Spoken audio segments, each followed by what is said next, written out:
അൻസ ടൗണിലൊരു പുതിയ ഡോക്ടർ വന്നിന് ഫവാദ് എന്ന് പറഞ്ഞിട്ട്. അയാൾ നോക്കാൻ 50 രൂപ ചാർജ്.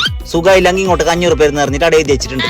അപ്പൊ നമുക്ക് ഇയാളെ പറ്റിച്ച് നല്ലോണം പൈസ ഉണ്ടാക്കാലോ. അപ്പൊ ഞാൻ ഫസ്റ്റ് പോയിട്ട് പറ്റിച്ച് വരുന്ന. വരൂ. എന്താ അസുഖം? ഡോക്ടറെ ബായിക്ക് ഒരു രുചി അറിയുന്നില്ല. ഇത് വളരെ സിമ്പിൾ ആണ്. ഈ മരുന്നൊന്ന് കഴിച്ചു നോക്കൂ. ഇത് മണ്ണെണ്ണല്ല ഡോക്ടറെ. അതെ, ഇപ്പൊ രുചി അറിയുന്നില്ല എന്നുള്ള അസുഖം പോയില്ലേ? കൗണ്ടറിൽ 50 രൂപ കൊടുത്തോ പോയിക്കോ. ഇയാൾ ഇങ്ങനെ പൊട്ടാൻ ശരിയാവല്ല. നാളെ കാണിച്ചു കൊടുക്കാം. ഡോക്ടറെ എന്റെ ഓർമ്മ ശക്തി പോയി. ഒന്നും ഓർമ്മ കിട്ടുന്നില്ല. അതിനുള്ള മരുന്ന് ഇവിടെ ഉണ്ട്. ഈ മരുന്നൊന്ന് കഴിച്ചു നോക്ക്. ഇത് ഇന്നലെ തന്ന മണ്ണെണ്ണല്ലേ? അത് ഓർമ്മയുണ്ടല്ലേ? അപ്പൊ നിങ്ങൾ ഓർമ്മ ശക്തി തിരിച്ചു കിട്ടി. കൗണ്ടറിൽ 50 രൂപ കൊടുത്തോ പോയിക്കോ. കൊള്ളപ്പോന്ന് ഇയാൾ ഭയങ്കര സാധനല്ലോ. നാളെ വേറൊരു ഐഡിയ എടുത്തു. ഡോക്ടർ എന്റെ കണ്ണിന്റെ കാഴ്ച നഷ്ടപ്പെട്ടു. സോറി, അതിനിടെ മരുന്നില്ല. ഇതാ നിങ്ങൾ 500. ഡോക്ടർ ഇത് 500 അല്ല 10 രൂപ. ഗംഭീരം. നിങ്ങളുടെ കാഴ്ച ശക്തി തിരിച്ചു കിട്ടിയിരിക്കുന്നു. കൗണ്ടറിൽ ഫീസ് അടിച്ചോ പോയിക്കോ.